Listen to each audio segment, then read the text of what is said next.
इस वक्त एक बड़ी खबर हमारे पास में है। हमारे संवाददाता मनीष प्रसाद, जिनसे मैंने कहा था कि अगर कोई बड़ी बात होगी हम आपके पास लौटेंगे। पता यह चला है कि भारत चीन विवाद की बहुत बड़ी खबर है। LAC में हमारे 20 जवान शहीद हुए हैं। अब तक हमें यह मालूम था कि हमारे 3 जवान शहीद हुए हैं, 2 जवान और 1 कमांडिंग ऑफिसर। लेकिन अभी ताजा खबर यह है कि भारत चीन के इस झड़प में जो कई घंटे तक चली थी, 20 जवान शहीद हुए हैं। सीधे चलते मनीष प्रसाद के पास, जिन्होंने जानकारी दी है। मनीष। रजत जी, अभी तक की सबसे बड़ी खबर है, क्योंकि इसी का अंदेशा सुबह से ही था और जो आर्मी हेडक्वार्टर के सीनियर ऑफिशियल्स हैं वो लगातार इस पे बहुत सतर्कता के साथ इस बात को रख रहे थे। और खासतौर पे अभी जो लगातार मीटिंग की गई उसी दौरान ये जानकारी निकल के आई और 2 स्टार रैंक ऑफिसर और 3 स्टार जो इस समय lieutenant general rank officer army headquarter में है, उन्होंने हमें ऑफिशियली इस बात की पुष्टि की है और कहा है कि इस समय 20 casualty line of actual control पर हुई। उस लाइन ऑफ एक्चुअल कंट्रोल पर जहां पर 1975 के बाद से लेकर अभी तक कोई भी कॉम्बैट एक्शन नहीं हुआ था, लेकिन अब देर रात यानी करीबन 11:30 बजे से लेकर 3 बजे तक जो भारतीय सेना और चाइनीज PLA की जवान आमने सामने थे और वायलेंट जो एक्टिविटी चाइनीज PLA ने की, उसमें भारतीय सेना के करीबन 20 जवान, जिसमें ऑफिसर भी शामिल हैं, उनकी कैजुअलिटी हुई है, उनको शहादत मिली है। यह पूरा स्टीपर एरिया है, इसीलिए जब चाइनीज PLA के करीबन 500 से ज्यादा की संख्या में जवान जो डिसएंगेज हो रहे थे, जो पीछे की तरफ जा रहे थे, लेकिन वो नहीं गए, उसी दौरान उपद्रव उन्होंने मचाया और फिर से भारतीय सीमा के अंदर प्रवेश करके गलवान का जो पॉइंट है, पेट्रोलिंग पॉइंट 14 की तरफ अंदर आने के बाद उन्होंने उपद्रव बहुत तेज किया और फिर इसी धक्का मुक्की और लड़ाई झगड़े में जो अपने साथ वो पूरे सोचे समझे तरीके से रॉड, सीमेंटेड रॉड, साथ में नुकीले कांटे लगे हुए रॉड, पत्थर, ये सब लेकर आए और उन्होंने उपद्रव मचाना शुरू किया। और इस वायलेंट एग्रेसिव जो धक्का मुक्की हुई चाइनीज PLA के द्वारा, उसमें भारतीय सेना के ऑफिसर समेत करीबन 20 जो हैं वो जवान शहीद हुए हैं। ये अभी तक की सबसे बड़ी खबर है। इसी को देखते हुए जो लगातार मैराथन बैठक का दौर जो 14 कोर साथ में त्रिशूल डिवीजन जो कि इस पूरे एरिया को मॉनिटर करती है, वहां से लेकर दिल्ली तक चल रहा है। प्रधानमंत्री नरेंद्र मोदी को इसकी पूरी जानकारी सटीक तौर पर दी गई और S जयशंकर अभी मीटिंग खत्म करके वहां से निकले हैं। तो आप ये समझ लीजिए कि अभी इसकी मामले की पूरी संवेदनशीलता और बढ़ जाती है, क्योंकि ये कैजुअलिटी का फिगर 20 है और जो सोर्सेज है वो ये भी बता रहे हैं क्योंकि इंजरी बहुत सारे लोगों, जवानों की हुई है, ऑफिसर्स की हुई है, तो ये फिगर इंक्रीज भी हो सकता है, ऐसा अनुमान लगाया जा रहा है। लेकिन अभी तक ऑफिशियल कंफर्मेशन 3 स्टार रैंक यानी लेफ्टिनेंट जनरल रैंक ऑफिसर ने हमें साफ तौर पे कहा है कि अभी तक 20 जवानों की शहादत लाइन ऑफ एक्चुअल कंट्रोल पर हुई है। रजत जी, मनीष, जैसा आप बता रहे थे, सुबह भी आपने बताया था और बाद में जो डिफेंस एक्सपर्ट्स हैं उन्होंने भी कहा कि गोली नहीं चली है इस बॉर्डर पे, एक अनरिटन अंडरस्टैंडिंग है, एक समझौता है दोनों के बीच में। और जहां गोली न चले वहां इतनी बड़ी संख्या में जवान और ऑफिसर जिनकी जो शहीद हो जाए, जिनकी जान चली जाए, जिनका बलिदान हो जाए, इसका मतलब यह है कि जो चाइनीज सैनिक हैं वो ऐसे हथियार लेकर आए थे जिन्हें इस समझौते से बाहर माना जा सकता है। रजत जी, ये सोचे समझे तरीके से प्लान्ड है, क्योंकि जब ये 6 जून को तय हुआ कोर कमांडर लेवल की बातचीत पे, जिसपे 14 core commander lieutenant general Harinder थे और साथ में मेजर जनरल लियू लिन जो कि साउथ शिनजियांग के कमांडर हैं, इनके बीच बातचीत हुई और डिसएंगेजमेंट का दौर शुरू हुआ। आपको बता दें कि आपने 2.5 किलोमीटर के लगभग पीछे चाइनीज PLA गए, जिसमें वो अपने इन्फेंट्री कॉम्बैट व्हीकल को लेकर भी गए थे और फर्स्ट लेयर जो चाइनीज PLA की थी उसमें संख्या में कमी आई थी। और इसीलिए जब मैराथन बैठक का दौर चल रहा था तो उस दौरान जो कल सुबह के लगभग ब्रिगेड कमांडर और साथ में कमांडिंग ऑफिसर रैंक ऑफिसर की जो मीटिंग हुई थी, उसमें तय कर लिया था कि इस पोस्ट से यानी पेट्रोलिंग पॉइंट 14 से करीबन 5 किलोमीटर ईस्ट की तरफ ये 2 चाइनीज PLA के जवान जाएंगे। और यही देखने के लिए भारतीय सेना के ऑफिसर, कमांडिंग ऑफिसर दोबारा आए, शाम के लगभग आए, करीबन 8:30-9 बजे के लगभग। डिसएंगेजमेंट जो था वो प्रोसेस पूरी तरीके से चल रहा है या नहीं, और फिर उसके बाद ये संख्या में इजाफा हुआ चाइनीज PLA के और वो आगे की तरफ आने लगे। और इसी को रोकने के लिए भारतीय सेना ने साफ तौर पे कहा कि ये जो अप्रैल 2020 का स्टेटस को है और साथ में डिसएंगेजमेंट के दौरान ये बात हुई थी 6 जून को, उसका पालन करते हुए चाइनीज इंटरप्रेटर जो मौजूद था उसने बार बार चाइनीज PLA को बताने की कोशिश की, लेकिन जो अपने साथ वो हथियार जिस तरीके का लेकर आए थे। और ये बता दें रजत जी, ये जो पूरा एरिया है बहुत ही स्टीपर है।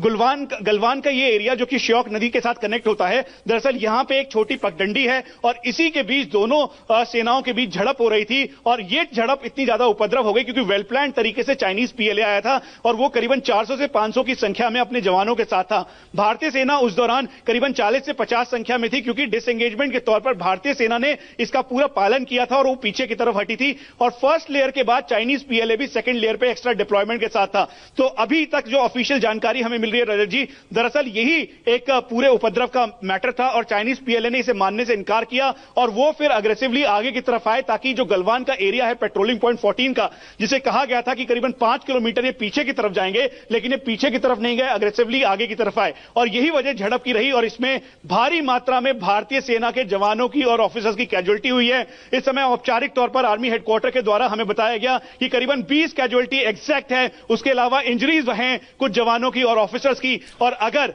आने वाले समय में ये क्लैरिटी और मिल पाएगी रजत जी कि आगे का स्टेप और एक्शन क्या है, और इसीलिए भारतीय सेना के सीनियर ऑफिशियल्स राजनाथ सिंह, रक्षा मंत्री, चीफ ऑफ डिफेंस स्टाफ और साथ में एस जयशंकर की मैराथन बैठक होने के बाद ये पूरी रिपोर्ट नेशनल सिक्योरिटी एडवाइजर के साथ प्रधानमंत्री कार्यालय, प्रधानमंत्री को खुद सौंपी गई है और इसमें प्लान ऑफ एक्शन अब मिलिट्री के तौर पर, डिप्लोमेटिक तौर पर दोनों तरह से होगा रजत जी। मनीष, जो आपने बात बताई है बहुत बड़ी बात है। भारतीय फौज के 20 जवान शहीद हो जाएं और भारत के देश की रक्षा करते उनका जीवन चला जाए, इससे ज्यादा दुख की, तकलीफ की कोई बात नहीं हो सकती। लेकिन इतनी बड़ी संख्या में जब जवान शहीद होते हैं तो इसका मतलब यह भी है कि बहुत सारी संख्या में जवान घायल भी हुए होंगे और मुझे जो जानकारी मिल रही है वो ये भी है कि बिल्कुल जिस बड़ी संख्या में जवान गायब भी हैं। बिल्कुल रजत जी, और यही जानकारी हमें मिल रही है कि करीबन जो आंकड़ा है इस समय जो इंजरीज का वो करीबन 10 से ज्यादा है। और मैं इसे बहुत कम करके इसलिए बोल रहा हूं रजत जी, क्योंकि जब तक ऑफिशियल ना आए इस पे औपचारिक तौर पर कुछ भी कहना ठीक नहीं है। लेकिन जो आकलन लगाया गया, जो ऑन ग्राउंड ऑफिसर्स हैं वो हमें बता रहे हैं कि करीबन 20 से 25 जवान घायल थे और 20 इसमें पूरी तरह से शहीद हुए और कुछ ऐसे थे जो बहुत ही ब्रूटल इंजरी के साथ थे और फिर उसके बाद जब उनको हॉस्पिटल ले जाया गया, मिलिट्री हॉस्पिटल, तब उन्होंने दम तोड़ा। तो ऐसे संख्या में 20 हो चुके हैं और करीबन 10 से 15 ऐसे जवान और ऑफिसर्स हैं जो कि बुरी तरीके से जख्मी हैं रजत जी। अब सबसे पहले यही मन में और ध्यान आता है कि 1975 के बाद जहां कॉम्बैट एक्शन नहीं हुआ, जहां गोली नहीं चली, वहां पर इस तरीके का एक्शन कैसे हुआ, उपद्रव कैसे मचा। तो यह बताना जरूरी है कि पैंगोंग त्सो में जब 4 और फिंगर 4 और फिंगर 5 में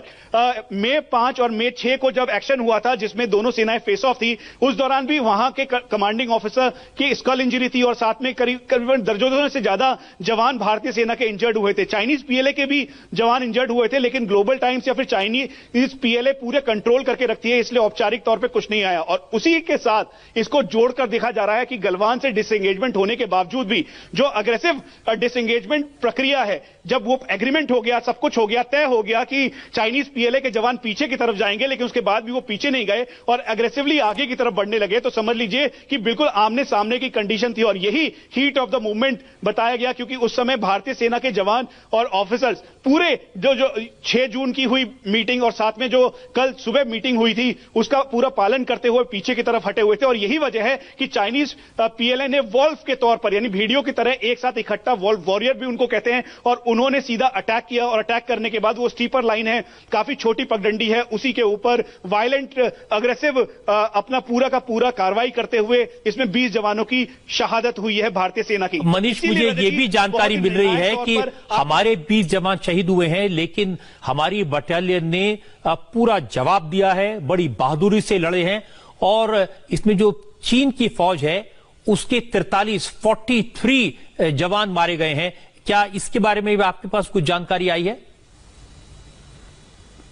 रजत जी, जो ऑफिशियल चैनल है, जो आर्मी हेडक्वार्टर और साथ में मिलिट्री ऑपरेशंस के सीनियर ऑफिशियल जो इसको पूरा मॉनिटर करते हैं, उनसे हम लगातार संपर्क में हैं। उन्होंने कहा कैजुअलिटी का फिगर बहुत ज्यादा है, क्योंकि जिस समय अनआर्म्ड कॉम्बैट भारतीय सेना और चाइनीज पीएलए के बीच हो रहा था, उस समय भारतीय सेना की जो यूनिट है जो वहां पर डिप्लॉय थी, वो उसके साथ फील्ड रेजिमेंट और साथ में और भी जवानों की संख्या वहां पर फिर धीरे धीरे तादाद संख्या बढ़ गई और अनआर्म्ड कॉम्बैट में चाइनीज पीएलए को बिल्कुल मुंह की खानी पड़ी। और यही वजह थी कि उनकी इंजरीज और कैजुअलिटी फिगर भी काफी ज्यादा है। लेकिन औपचारिक तौर पर जो आंकड़े अभी तक बताए गए हैं, वो जो अनुमान ये लगाया गया भारतीय सेना के द्वारा कि ये आंकड़े उनकी तरफ भी बहुत ज्यादा हैं, लेकिन 43 हैं या फिर उससे ज्यादा हैं, ये कहना अभी बहुत जल्दबाजी होगा रजत जी। लेकिन ये बता दें कि चाइनीज कैजुअलिटी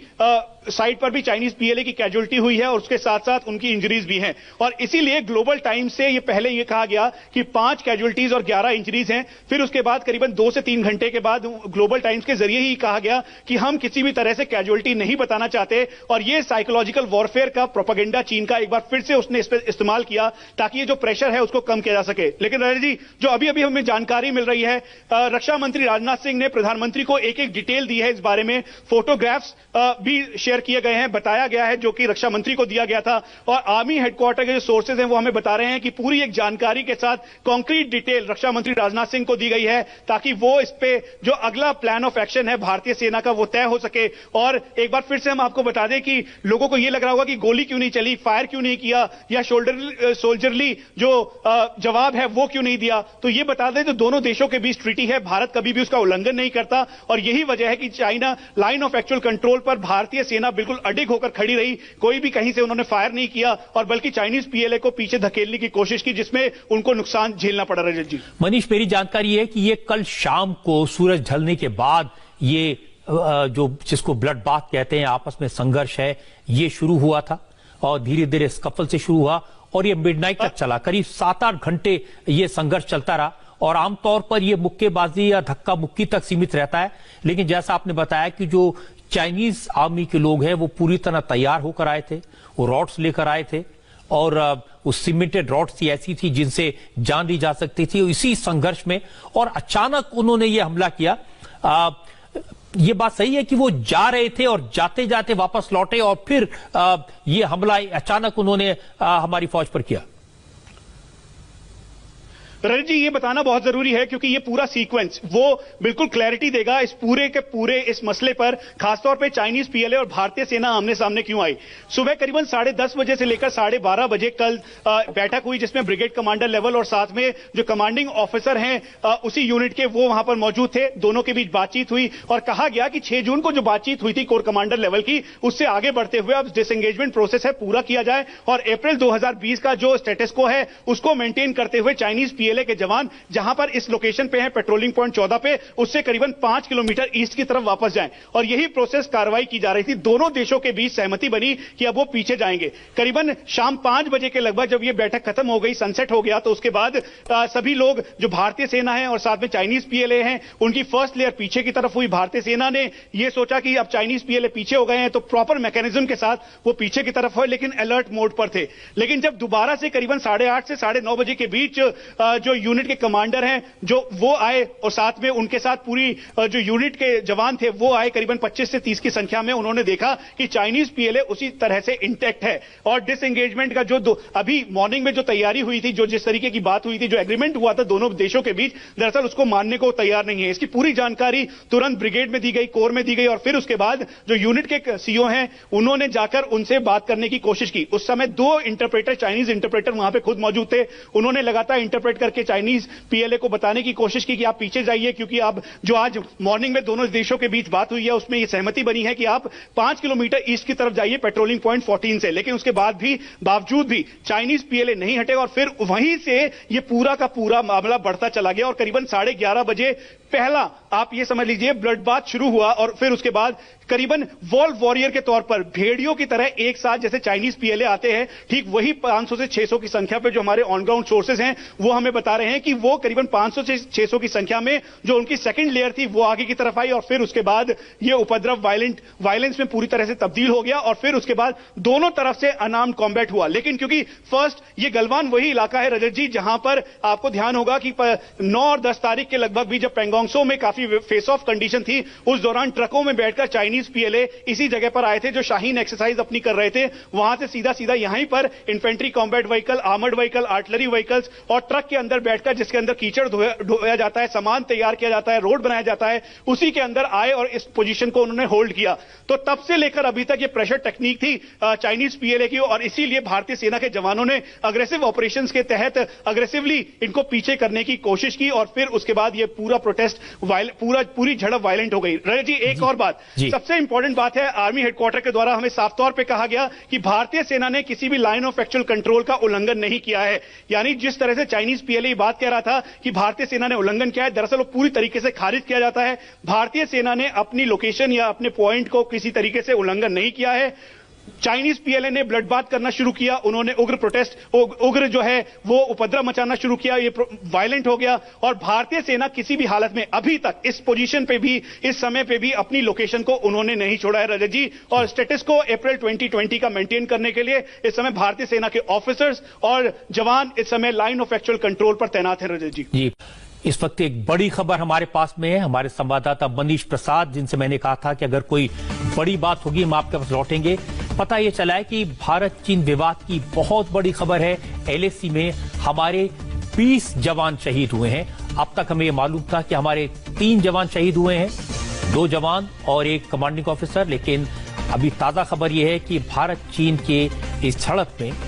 जो कई घंटे तक चली थी, 20 जवान शहीद हुए हैं। सीधे चलते मनीष प्रसाद के पास, जिन्होंने ये जानकारी दी है। मनीष। रजत जी, अभी तक की सबसे बड़ी खबर है, क्योंकि इसी का अंदेशा सुबह से ही था और जो आर्मी हेडक्वार्टर के सीनियर ऑफिशियल्स हैं वो लगातार इस पे बहुत सतर्कता के साथ इस बात को रख रहे थे। और खासतौर पे अभी जो लगातार मीटिंग की गई उसी दौरान ये जानकारी निकल के आई और 2 स्टार रैंक ऑफिसर और 3 स्टार जो इस समय lieutenant general rank officer army headquarter में हैं, उन्होंने हमें ऑफिशियली इस बात की पुष्टि की है और कहा है कि इस समय 20 casualty line of actual control पर हुई। उस लाइन ऑफ एक्चुअल कंट्रोल पर जहां पर 1975 के बाद से लेकर अभी तक कोई भी कॉम्बैट एक्शन नहीं हुआ था, लेकिन अब देर रात यानी करीबन 11:30 बजे से लेकर 3 बजे तक जो भारतीय सेना और चाइनीज पीएलए की जवान आमने सामने थे और वायलेंट जो एक्टिविटी चाइनीज पीएलए ने की, उसमें भारतीय सेना के करीबन 20 जवान, जिसमें ऑफिसर भी शामिल हैं, उनकी कैजुअलिटी हुई है, उनको शहादत मिली है। यह पूरा स्टीपर एरिया है, इसीलिए जब चाइनीज पीएलए के करीबन 500 से ज्यादा की संख्या में जवान जो डिसएंगेज हो रहे थे, जो पीछे की तरफ जा रहे थे लेकिन वो नहीं गए, उसी दौरान उपद्रव उन्होंने मचाया और फिर से भारतीय सीमा के अंदर प्रवेश करके गलवान का जो पॉइंट है, पेट्रोलिंग पॉइंट 14 की तरफ अंदर आने के बाद उन्होंने उपद्रव बहुत तेज किया और फिर इसी धक्का मुक्की और लड़ाई झगड़े में जो अपने साथ वो पूरे सोचे समझे तरीके से रॉड, सीमेंटेड रॉड, साथ में नुकीले कांटे लगे हुए रॉड, पत्थर, ये सब लेकर आए और उन्होंने उपद्रव मचाना शुरू किया। और इस वायलेंट एग्रेसिव जो धक्का मुक्की हुई चाइनीज पीएलए के द्वारा, उसमें भारतीय सेना के ऑफिसर समेत करीबन 20 जो हैं वो जवान शहीद हुए हैं। ये अभी तक की सबसे बड़ी खबर है। इसी को देखते हुए जो लगातार मैराथन बैठक का दौर जो 14 कोर साथ में त्रिशूल डिवीजन जो कि इस पूरे एरिया को मॉनिटर करती है, वहां से लेकर दिल्ली तक चल रहा है। प्रधानमंत्री नरेंद्र मोदी को इसकी पूरी जानकारी सटीक तौर पर दी गई और एस जयशंकर अभी मीटिंग खत्म करके वहां से निकले हैं। तो आप ये समझ लीजिए कि अभी इसकी मामले की पूरी संवेदनशीलता और बढ़ जाती है, क्योंकि ये कैजुअलिटी का फिगर 20 है और जो सोर्सेज है वो ये भी बता रहे हैं क्योंकि इंजरी बहुत सारे लोगों, जवानों की हुई है, ऑफिसर्स की हुई है, तो ये फिगर इंक्रीज भी हो सकता है, ऐसा अनुमान लगाया जा रहा है। लेकिन अभी तक ऑफिशियल कंफर्मेशन 3 स्टार रैंक यानी लेफ्टिनेंट जनरल रैंक ऑफिसर ने हमें साफ तौर पे कहा है कि अभी तक 20 जवानों की शहादत लाइन ऑफ एक्चुअल कंट्रोल पर हुई है। रजत जी, मनीष, जैसा आप बता रहे थे, सुबह भी आपने बताया था और बाद में जो डिफेंस एक्सपर्ट्स हैं उन्होंने भी कहा कि गोली नहीं चली है इस बॉर्डर पे, एक अनरिटन अंडरस्टैंडिंग है, एक समझौता है दोनों के बीच में। और जहां गोली न चले वहां इतनी बड़ी संख्या में जवान और ऑफिसर जिनकी जो शहीद हो जाए, जिनकी जान चली जाए, जिनका बलिदान हो जाए, इसका मतलब यह है कि जो चाइनीज सैनिक हैं वो ऐसे हथियार लेकर आए थे जिन्हें इस समझौते से बाहर माना जा सकता है।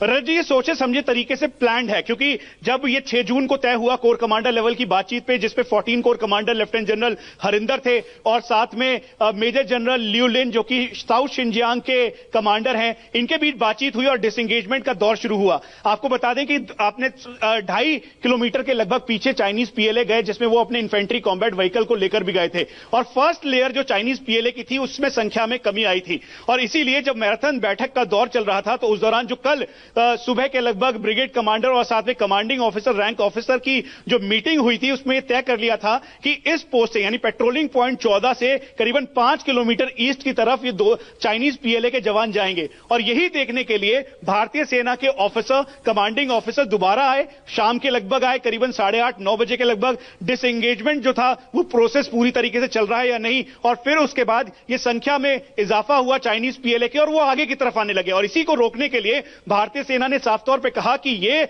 जो अप्रैल 2020 का स्टेटस को है और साथ में डिसएंगेजमेंट के दौरान ये बात हुई थी 6 जून को, उसका पालन करते हुए चाइनीज इंटरप्रेटर जो मौजूद था उसने बार बार चाइनीज पीएलए को बताने की कोशिश की, लेकिन जो अपने साथ वो हथियार जिस तरीके का लेकर आए थे, और ये बता दें रजत जी, ये जो पूरा एरिया है बहुत ही स्टीपर है, गलवान का ये एरिया जो कि श्योक नदी के साथ कनेक्ट होता है, दरअसल यहां पे एक छोटी पगडंडी है और इसी के बीच दोनों सेनाओं के बीच झड़प हो रही थी। और ये झड़प इतनी ज्यादा उपद्रव हो गई क्योंकि वेल प्लान तरीके से चाइनीज पीएलए आया था और वो करीबन 400 से 500 की संख्या में अपने जवानों के साथ था। भारतीय सेना उस दौरान करीबन 40 से 50 संख्या में थी क्योंकि डिसएंगेजमेंट के तौर पर भारतीय सेना ने इसका पूरा पालन किया था और वो पीछे की तरफ हटी थी। और फर्स्ट लेयर के बाद चाइनीज पीएलए भी सेकंड लेयर पे एक्स्ट्रा डिप्लॉयमेंट के साथ था। तो अभी तक जो ऑफिशियल जानकारी हमें मिल रही है रजत जी, दरअसल यही एक पूरे उपद्रव का मैटर था और चाइनीज पीएलए ने इसे मानने से इनकार किया और वो फिर अग्रेसिवली आगे की तरफ आए ताकि जो गलवान का एरिया है पेट्रोलिंग पॉइंट 14 का, जिसे कहा गया था कि करीबन 5 किलोमीटर ये पीछे की तरफ जाएंगे,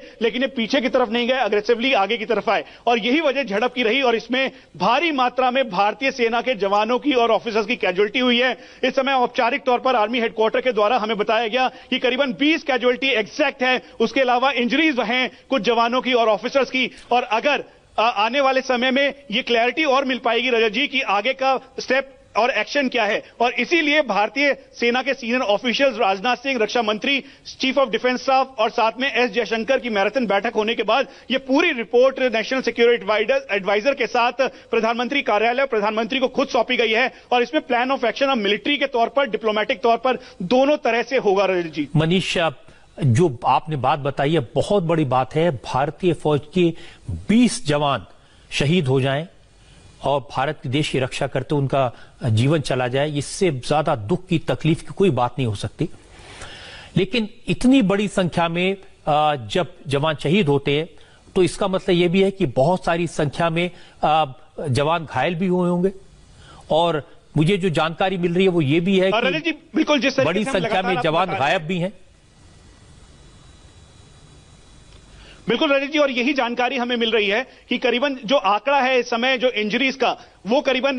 10 से ज्यादा है। और मैं इसे बहुत कम करके इसलिए बोल रहा हूं रजत जी क्योंकि जब तक ऑफिशियल ना आए इस पे औपचारिक तौर पर कुछ भी कहना ठीक नहीं है। लेकिन जो आकलन लगाया गया, जो ऑन ग्राउंड ऑफिसर्स हैं वो हमें बता रहे हैं कि करीबन 20 से 25 जवान घायल थे और 20 इसमें पूरी तरह से शहीद हुए और कुछ ऐसे थे जो बहुत ही ब्रूटल इंजरी के साथ थे और फिर उसके बाद जब उनको हॉस्पिटल ले जाया गया, मिलिट्री हॉस्पिटल, तब उन्होंने दम तोड़ा। तो ऐसे संख्या में 20 हो चुके हैं और करीबन 10 से 15 ऐसे जवान और ऑफिसर्स हैं जो कि बुरी तरीके से जख्मी हैं रजत जी। अब सबसे पहले यही मन में और ध्यान आता है कि 1975 के बाद जहां कॉम्बैट एक्शन नहीं हुआ, जहां गोली नहीं चली, वहां पर इस तरीके का एक्शन कैसे हुआ, उपद्रव कैसे मचा। तो यह बताना जरूरी है कि पैंगोंगसो में जब 4 और फिंगर 4 और फिंगर 5 में मई 5 और मई 6 को जब एक्शन हुआ था जिसमें दोनों सेनाएं फेस ऑफ थी, उस दौरान भी वहां के कमांडिंग ऑफिसर की स्कल इंजरी थी और साथ में करीबन दर्जनों से ज्यादा जवान भारतीय सेना के इंजर्ड हुए थे। चाइनीज पीएलए के भी जवान इंजर्ड हुए थे, लेकिन ग्लोबल टाइम्स या फिर चाइनीज पीएलए पूरे कंट्रोल करके रखती है, इसलिए औपचारिक तौर पे कुछ नहीं आया। और उसी के साथ इसको जोड़कर देखा जा रहा है कि गलवान से डिसएंगेजमेंट होने के बावजूद भी जो अग्रेसिव डिसएंगेजमेंट प्रक्रिया है, जब वो एग्रीमेंट हो गया, सब कुछ हो गया, तय हो गया कि चाइनीज पीएलए के जवान पीछे की तरफ जाएंगे, लेकिन उसके बाद भी वो पीछे नहीं गए और अग्रेसिवली आगे की तरफ बढ़ने लगे, तो समझ लीजिए कि बिल्कुल आमने सामने की कंडीशन थी। और यही हीट ऑफ द मूवमेंट बताया गया क्योंकि उस समय भारतीय सेना के जवान और ऑफिसर्स पूरे जो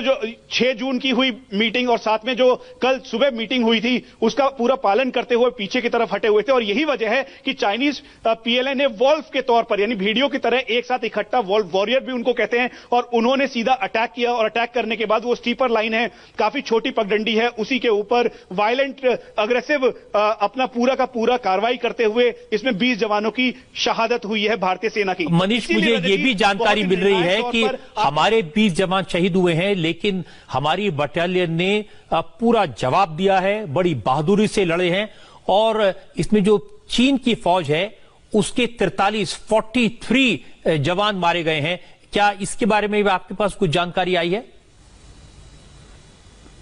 रजत जी, जो ऑफिशियल चैनल है, जो आर्मी हेडक्वार्टर और साथ में मिलिट्री ऑपरेशंस के सीनियर ऑफिशियल जो इसको पूरा मॉनिटर करते हैं, उनसे हम लगातार संपर्क में हैं। उन्होंने कहा कैजुअलिटी का फिगर बहुत ज्यादा है, क्योंकि जिस समय अनआर्म्ड कॉम्बैट भारतीय सेना और चाइनीज पीएलए के बीच हो रहा था, उस समय भारतीय सेना की जो यूनिट है जो वहां पर डिप्लॉय थी, वो उसके साथ फील्ड रेजिमेंट और साथ में और भी जवानों की संख्या वहां पर फिर धीरे धीरे तादाद संख्या बढ़ गई और अनआर्म्ड कॉम्बैट में चाइनीज पीएलए को बिल्कुल मुंह की खानी पड़ी और यही वजह थी कि उनकी इंजरीज और कैजुअलिटी फिगर भी काफी ज्यादा है। लेकिन औपचारिक तौर पर जो आंकड़े अभी तक बताए गए हैं, वो जो अनुमान ये लगाया गया भारतीय सेना के द्वारा कि ये आंकड़े उनकी तरफ भी बहुत ज्यादा हैं, लेकिन 43 है या फिर उससे ज्यादा है, ये कहना अभी बहुत जल्दबाजी होगा रजत जी। लेकिन ये बता दें कि चाइनीज कैजुअलिटी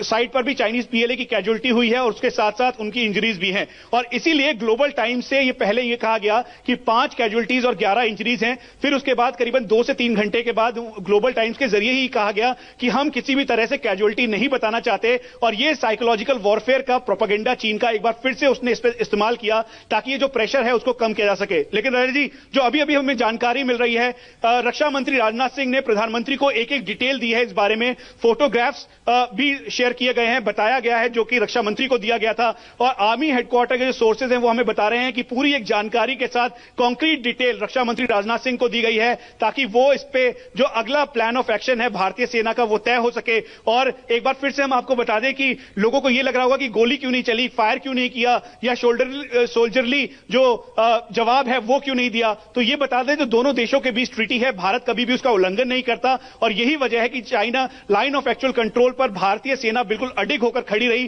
कोई भी कहीं से उन्होंने फायर नहीं किया और बल्कि चाइनीज पीएलए को पीछे धकेलने की कोशिश की जिसमें उनको नुकसान झेलना पड़ा। रजत जी, मनीष, मेरी जानकारी है कि ये कल शाम को सूरज ढलने के बाद ये जो जिसको ब्लड बाथ कहते हैं आपस में संघर्ष है ये शुरू हुआ था और धीरे धीरे स्कफल से शुरू हुआ और ये मिडनाइट तक चला, करीब 7-8 घंटे ये संघर्ष चलता रहा और आमतौर पर ये मुक्केबाजी या धक्का मुक्की तक सीमित रहता है। लेकिन जैसा आपने बताया कि जो चाइनीज आर्मी के लोग हैं वो पूरी तरह तैयार होकर आए थे, वो रॉड्स लेकर आए थे और वो सीमेंटेड रॉड्स ऐसी थी जिनसे जान ली जा सकती थी इसी संघर्ष में और अचानक उन्होंने ये हमला किया। ये बात सही है कि वो जा रहे थे और जाते जाते वापस लौटे और फिर ये हमला अचानक उन्होंने हमारी फौज पर किया। रजत जी, ये बताना बहुत जरूरी है क्योंकि ये पूरा सीक्वेंस वो बिल्कुल क्लैरिटी देगा इस पूरे के पूरे इस मसले पर, खासतौर पे चाइनीज पीएलए और भारतीय सेना आमने सामने क्यों आई। सुबह करीबन 10:30 बजे से लेकर 12:30 बजे कल बैठक हुई जिसमें ब्रिगेड कमांडर लेवल और साथ में जो कमांडिंग ऑफिसर हैं उसी यूनिट के वो वहां पर मौजूद थे। दोनों के बीच बातचीत हुई और कहा गया कि 6 जून को जो बातचीत हुई थी कोर कमांडर लेवल की, उससे आगे बढ़ते हुए अब डिसएंगेजमेंट प्रोसेस है पूरा किया जाए और अप्रैल 2020 का जो स्टेटस को है उसको मेंटेन करते हुए चाइनीज पीएलए के जवान जहां पर इस लोकेशन पे है पेट्रोलिंग पॉइंट 14 पे, उससे करीबन 5 किलोमीटर ईस्ट की तरफ वापस जाएं और यही प्रोसेस कार्रवाई की जा रही थी। दोनों देशों के बीच सहमति बनी कि अब वो पीछे जाएंगे। करीबन शाम 5 बजे के लगभग जब ये बैठक खत्म हो गई, सनसेट हो गया, तो उसके बाद सभी लोग जो भारतीय सेना है और साथ में चाइनीज पीएलए हैं उनकी फर्स्ट लेयर पीछे की तरफ हुई। भारतीय सेना ने यह सोचा कि अब चाइनीज पीएलए पीछे हो गए हैं तो प्रॉपर मैकेनिज्म के साथ वो पीछे की तरफ हुए, लेकिन अलर्ट मोड पर थे। लेकिन जब दोबारा से करीबन 8:30 से 9:30 बजे के बीच जो यूनिट के कमांडर हैं जो वो आए और साथ में उनके साथ पूरी जो यूनिट के जवान थे वो आए करीबन 25 से 30 की संख्या में, उन्होंने देखा कि चाइनीज पीएलए उसी तरह से इंटैक्ट है और डिसएंगेजमेंट का जो अभी मॉर्निंग में जो तैयारी हुई थी, जो जिस तरीके की बात हुई थी, जो एग्रीमेंट हुआ था दोनों देशों के बीच, दरअसल उसको मानने को तैयार नहीं है। इसकी पूरी जानकारी तुरंत ब्रिगेड में दी गई, कोर में दी गई और फिर उसके बाद जो यूनिट के सीओ हैं उन्होंने जाकर उनसे बात करने की कोशिश की। उस समय 2 इंटरप्रेटर, चाइनीज इंटरप्रेटर वहां पे खुद मौजूद थे। उन्होंने लगातार इंटरप्रेट करके चाइनीज पीएलए को बताने की कोशिश की कि आप पीछे जाइए, क्योंकि आप जो आज मॉर्निंग में दोनों देशों के बीच बात हुई है उसमें यह सहमति बनी है कि आप 5 किलोमीटर ईस्ट की तरफ जाइए पेट्रोलिंग पॉइंट 14 से। लेकिन उसके बावजूद भी चाइनीज पीएलए नहीं हटे और फिर वहीं से यह पूरा का पूरा मामला बढ़ता चला गया और करीबन 11:30 बजे पहला आप ये समझ लीजिए ब्लड बाथ शुरू हुआ और फिर उसके बाद करीबन वॉल वॉरियर के तौर पर भेड़ियों की तरह एक साथ जैसे चाइनीज पीएलए आते हैं, ठीक वही 500 से 600 की संख्या पे जो हमारे ऑन ग्राउंड सोर्सेज हैं वो हमें बता रहे हैं कि वो करीबन 500 से 600 की संख्या में जो उनकी सेकंड लेयर थी वो आगे की तरफ आई और फिर उसके बाद ये उपद्रव वायलेंस में पूरी तरह से तब्दील हो गया और फिर उसके बाद दोनों तरफ से अनआर्म्ड कॉम्बैट हुआ। लेकिन क्योंकि फर्स्ट ये गलवान वही इलाका है रजत जी जहां पर आपको ध्यान होगा कि 9 और 10 तारीख के लगभग भी जब पेंगोंग त्सो में काफी आखिरी फेस ऑफ कंडीशन थी, उस दौरान ट्रकों में बैठकर चाइनीज पीएलए इसी जगह पर आए थे जो शाहीन एक्सरसाइज अपनी कर रहे थे। वहां से सीधा सीधा यहीं पर infantry combat vehicle, armoured vehicle, artillery vehicles और ट्रक के अंदर बैठकर, जिसके अंदर कीचड़ ढोया जाता है, सामान तैयार किया जाता है, रोड बनाया जाता है, उसी के अंदर आए और इस पोजीशन को उन्होंने होल्ड किया। तो तब से लेकर अभी तक ये प्रेशर टेक्निक थी चाइनीज पीएलए की, और इसीलिए भारतीय सेना के जवानों ने अग्रेसिव ऑपरेशंस के तहत अग्रेसिवली इनको पीछे करने की कोशिश की, और फिर उसके बाद ये पूरा प्रोटेस्ट पूरी झड़प वायलेंट हो गई। रजत जी, एक और बात, सबसे इंपॉर्टेंट बात है, आर्मी हेडक्वार्टर के द्वारा हमें साफ तौर पर कहा गया कि भारतीय सेना ने किसी भी लाइन ऑफ एक्चुअल कंट्रोल का उल्लंघन नहीं किया है। यानी जिस तरह से चाइनीज पीएलए बात कह रहा था कि भारतीय सेना ने उल्लंघन किया है, दरअसल वो पूरी तरीके से खारिज किया जाता है। भारतीय सेना ने अपनी लोकेशन या अपने पॉइंट को किसी तरीके से उल्लंघन नहीं किया है। चाइनीज पीएलए ने ब्लडबाथ करना शुरू किया, उन्होंने उग्र जो है वो उपद्रव मचाना शुरू किया, ये वायलेंट हो गया, और भारतीय सेना किसी भी हालत में अभी तक इस पोजीशन पे भी, इस समय पे भी अपनी लोकेशन को उन्होंने नहीं छोड़ा है रजत जी। और स्टेटस को अप्रैल 2020 का मेंटेन करने के लिए इस समय भारतीय सेना के ऑफिसर्स